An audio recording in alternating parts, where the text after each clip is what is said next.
Hey folks, and welcome to the finale of Season 1 for Capital K9s TV show. I've had a great time doing this show. It's been mentally, physically, and financially challenging, but I've had a great time doing it. Today, though, we've got a really good show. We've got a kind of an oldies day here. First, we're going to look at an interview I had with Cara's house, which was filmed in April 2021. Then we've got what I think is the best movie review by our buddy Bill Arsenault. Then, after that, we're going to revisit Dr. David Meech. There's a story about tagging bears that was cut out of the original TV episode that we're going to show you here. Finally, we wrap up with my friend Corporal James Crisler with K9 Simon, who has since retired, but it was such a good demo, I wanted to share it with y'all, and so enjoy the show.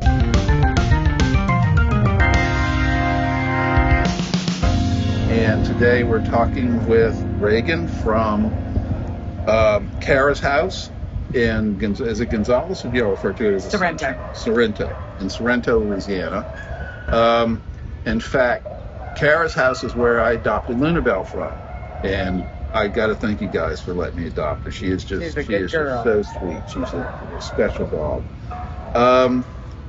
Go ahead and tell everybody who you are, your position, and I'm the president of the board of Cara's house. So we are also a 501c3 nonprofit. And Cara's house is a shelter. Yes, we are the open intake shelter for Ascension Parish.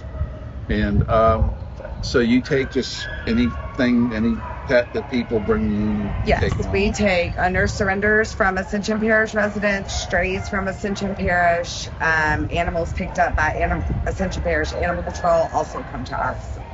Okay. And if somebody wants to adopt from you guys, they just walk in the door, do they need to call you first? It's by appointment. So our appointment link is on our website, which is carashouse.com, and also on our Facebook page, which is Cara's House. Okay, CARAS house.com. Correct. Cool.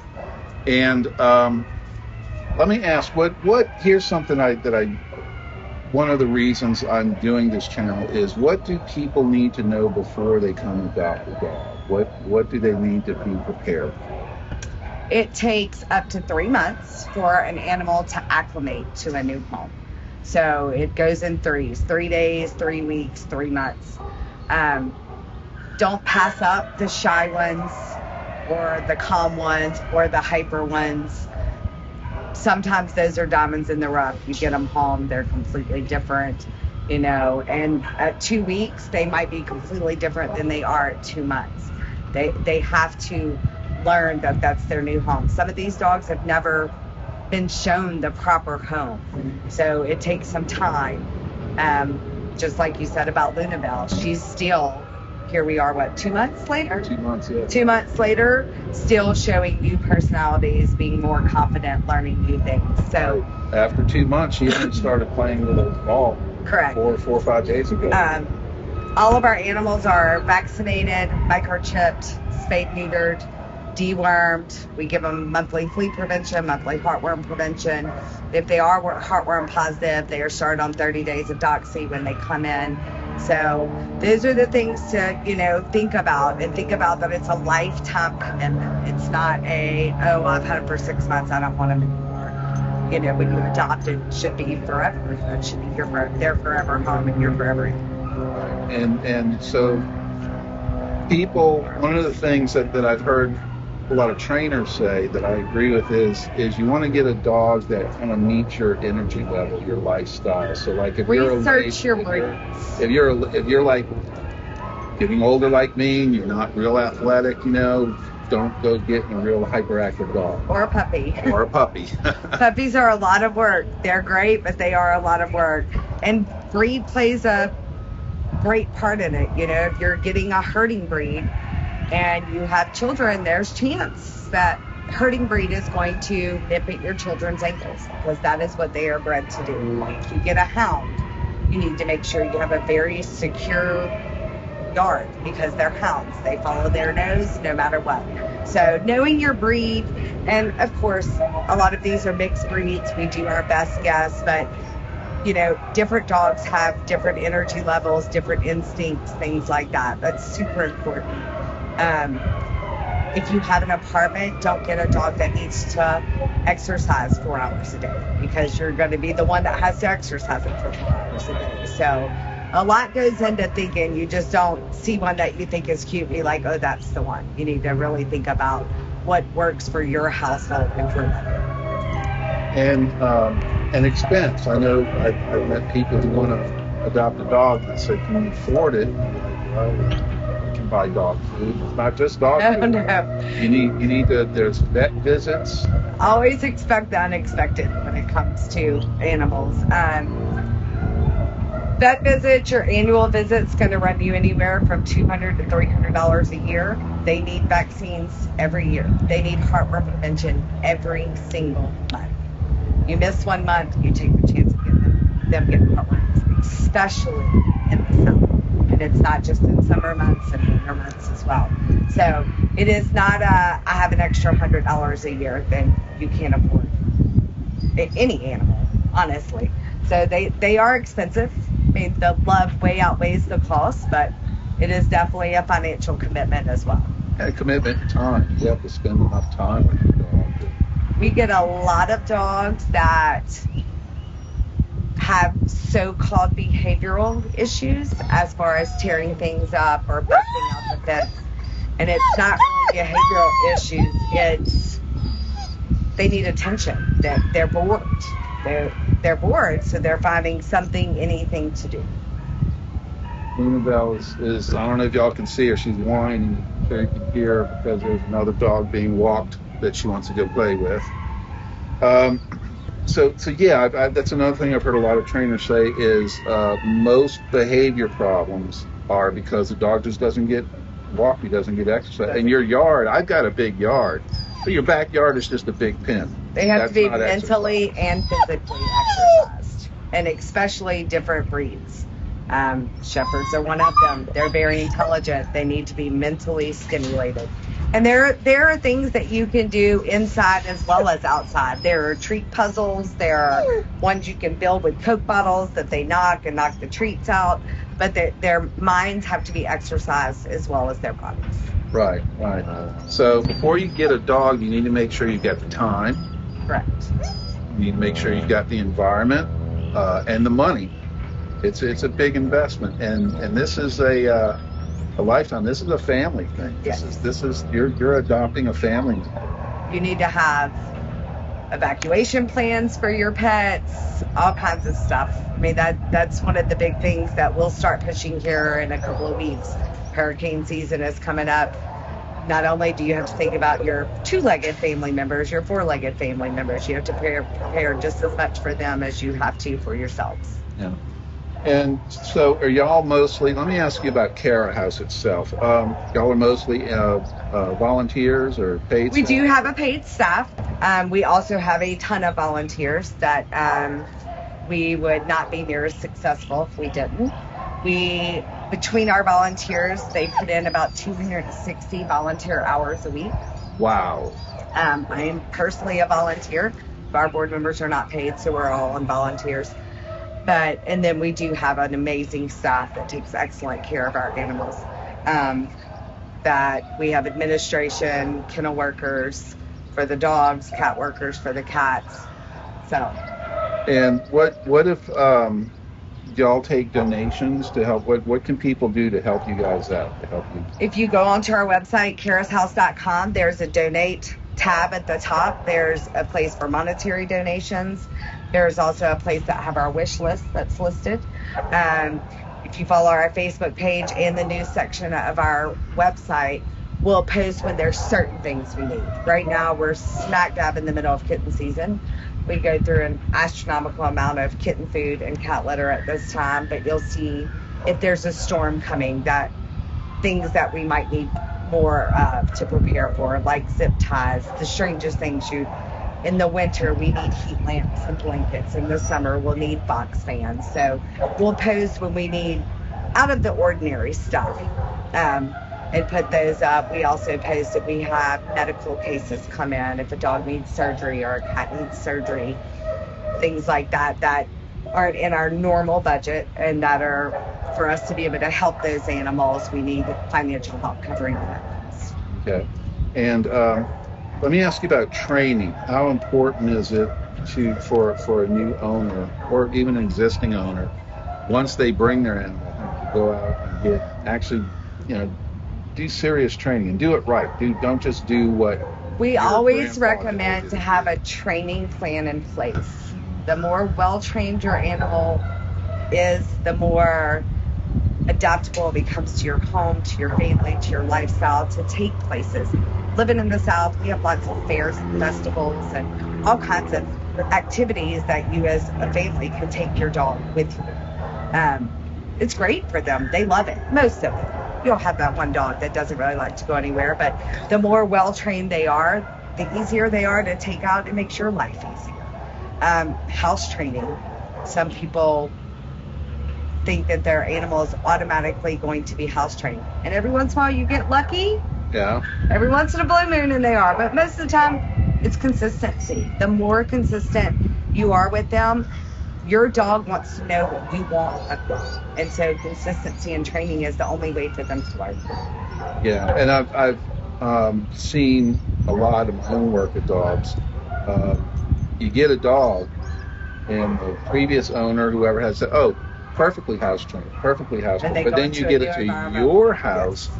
No, they're not house trained to. I just built a new house 2 years ago, and my beagle is 8 years old, and has always been house trained. He literally walked in the door and lifted his leg on the wooden beam in my breaking house. Oh my word! And never. He has always squatted. He has never lifted his leg until we moved in this house, and wow. That wouldn't. I mean, we weren't in the new house 30 minutes, wow. And I've had him since he was 10 weeks. I've done them. We highly recommend adopting. The reality of the South is there are not enough homes for the overpopulated shelters. So adoption is, one of the keys to try to combat that problem. The other thing is spay neuter. Spay and neuter your pets. There's no reason to have unaltered pets. It leads to cancer and other issues. But adoption it's a huge reward. Unibel is a prime example. You see them grow so much and turn into this amazing dog once they get comfortable. It might take them a little bit longer, but they love you more than you will ever imagine because you had that faith in them, gave them that chance, got them out of a shelter. Shelter is a very stressful environment. We do the best we can to make them as happy and as comfortable as they can be. But when you have 75 dogs barking all the time, it's stress. They're super stressed out. So. And you guys must get stressed. I've been hanging out here enough that y'all have a rough job. It is. It's a rewarding job and a sad job all at the same time, and it is very hard work. Our staff works extremely hard trying to give these animals the love that they deserve while they wait on us forever. Yeah. Well, my hat's off to you and everybody out there who works at a shelter or with a rescue organization. I know y'all put in your heart. It's something you do because you believe in it. It's a heart and soul job. Yes, no one does this job for the money. Yeah, you're not going to get rich off of this job. And like you said, most people are volunteering. So, listen, whether you're here locally or wherever you are, donate to your local shelter, help them out. And if you want to adopt a dog, I highly recommend go and look at the shelters. Luna Bell, I got her DNA test back. She's 100% German Shepherd. All the way go back volunteer. Even if you just walk them and love them and play with them for a little while. Most shelters welcome people coming to interact with their dogs. We had some volunteers this weekend that spent a lot of time. Right now we're temporarily located at an expo center, so our dogs are in wire cages right now, and we had a volunteer come out for hours and just spend 15 minutes with each dog makes a huge difference for them. Support your local shelter. It's really important. If you're going to adopt, please go look at the shelters and think real hard and plan and be careful. And man, I cannot. My hat's off to y'all. Thank you. Y'all have a tough job. I to do this day in and day out. I don't know that I have the emotional stamina to do it. So y'all are. You see too many rewards not to. Yeah. Well, thank you so much. I Thank appreciate you. it. I appreciate it. It was good to see her. She looks great. Yeah. And I'm going to sign off with our little trainer's credo, which is train, don't complain, run your dog, not your mouth.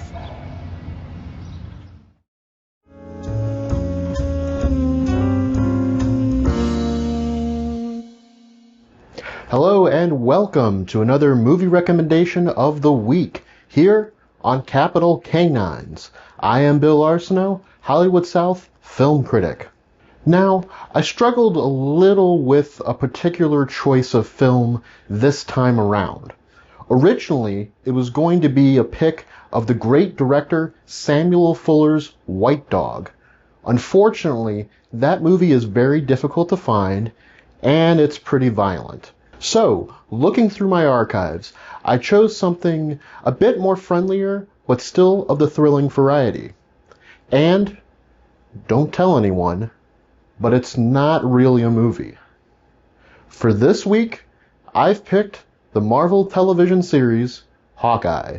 Taking place a bit after the events of Avengers Endgame, this show follows a nearly retired Hawkeye, the hero with a bow and arrow, as he celebrates Christmas with his kids in New York City. Of course, action intrudes on his vacation, as does some bad decisions from the past. Teaming up with a young Kate Bishop, another arrowed yet wannabe hero, the two look to unravel a crime syndicate and a mystery. As if a Marvel project needed anything more than superhero content, Hawkeye adds a dog into the mix, a stray golden retriever named Lucky, aka the Pizza Dog. Why Pizza Dog? Well, he likes pizza. In the show, Lucky is rescued by Kate in an act of surprise serendipity during a chase sequence with some mobsters. The dog acts both as an introduction for Kate's heroics to the world and as a sort of motif of depth perception and disability, as Lucky only has one eye and Hawkeye himself is hard of hearing after years of saving the day. These connections to one another make for a daring trio as, yes, Lucky does get involved here and there in protecting his new friends. Pizza may be on his mind, but so is loyalty. Still, can a K9 get a slice? Hawkeye is a sweet show that sets up new characters, old villains, and compelling stories. Lucky might not be Howard the Duck or Cosmo the Space Dog, and he may not have a cape like Crypto, but he is down to earth enough to hear danger near and far. Man's best friend, you know. Hawkeye is now streaming on Disney+. For more reviews, recommendations, and ruminations on the whole of cinema, you can subscribe to my online newsletter and blog located at www.moviegoing.rocks, and you can find me on the Blue Sky app. Support Louisiana film and support your local animal shelter.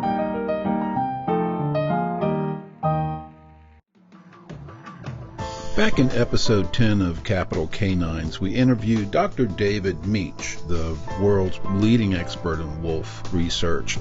He told us a story about trapping bears that did not get included in the original airing back in episode 10, so we're going to include it here because it's such a special and interesting story. Well, I have to ask you, just now you've piqued my personal curiosity. When you're out catching and tagging bears are big and bears are dangerous. How do you catch a bear without getting your head bit off? Oh, that's a whole story in itself, and I have written about it, but I'll try to be brief with it. At that time, that was in the 50s and early 60s. There weren't any really good. You couldn't just dart one with a dart gun or anything like that. So we had to catch them with modified steel foot traps. That was one way. with wilderness bears, bears that came around human areas. We had a big culvert trap. It was like a big culvert pipe that when the bear walked into it, a door fell down behind him. So we had these two ways of catching them. With the with the culvert trap, we sprayed ether into the trap and pulled the bear out and then tagged it that way, weighed it and all that while it was drugged with the ether. With the steel foot traps, that was a more complicated problem, but we had a long pipe with a chain noose on the end, and there'd be two of us. One would put that loop along with that pipe, put that loop around the bear's head, then twist the pipe. It had a T-shaped handle. We twist the pipe so that person could hold the bear's head tight, and then the other person would grab the hind leg of the bear and put a rope around it, stretch that out to a tree, grab the other hind leg, stretch that out to the tree, and then it was kind of fun trying to catch that free front foot. But once we got that, we stretched that out, and so just have the bear all stretched out on its belly and or on its back, so that we could inject the only drug that was available at that time, which had to be injected into the abdominal cavity. Wow. Couldn't be injected into the muscle. So we had to have that bear all hamstrung out and then inject into the abdomen. And even then, it couldn't go into a gut. So we had to be very careful when we injected it. There's a certain way we could do that. Mm-hmm. And then that bear would go to sleep for a while, and we could then weigh it and put ear tags in it, that type of thing.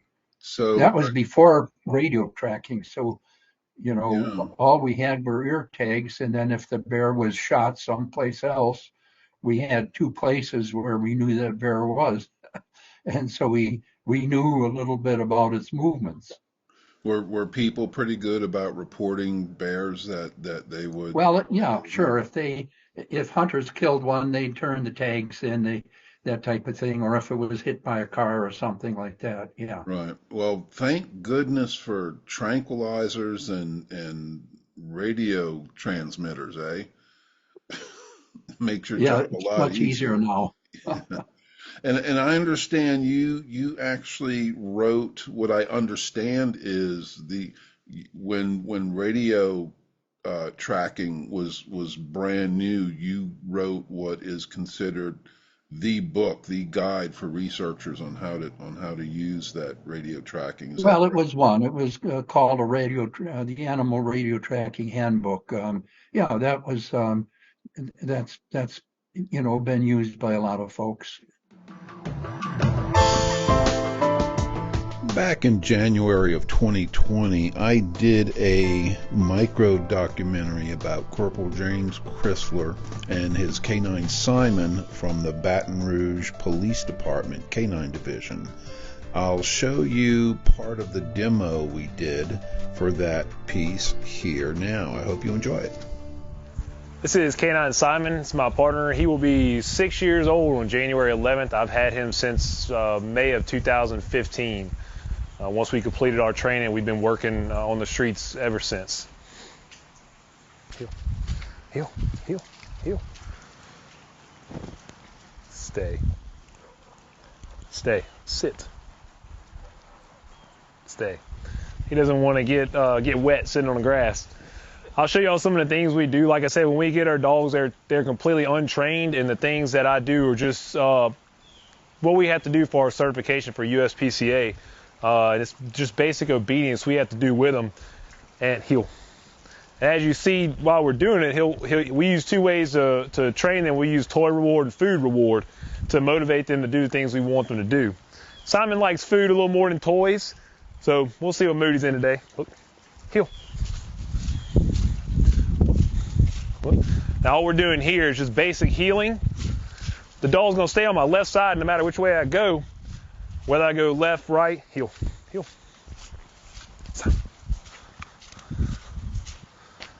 Heel. Good. And whenever I stop, he'll stay on my left side, waiting on his reward. Yes, stay.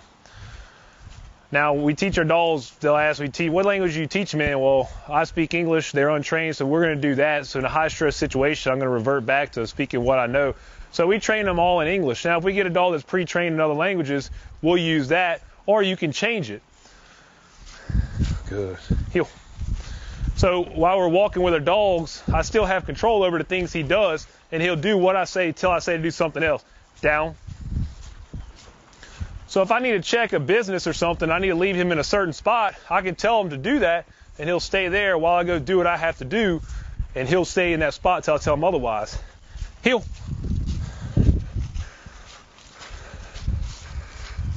Heel. Now along with heel, stand. He'll do 3 different things. We'll tell him to sit down or stand.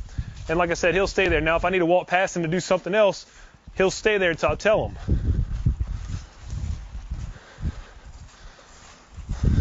Good. Heel. Good boy. Stay. Now, along with this, we teach them in 2 different ways. We'll teach them by voice and by hand to do things. Heel. Stay. Sit. Stay. He's in water. Down.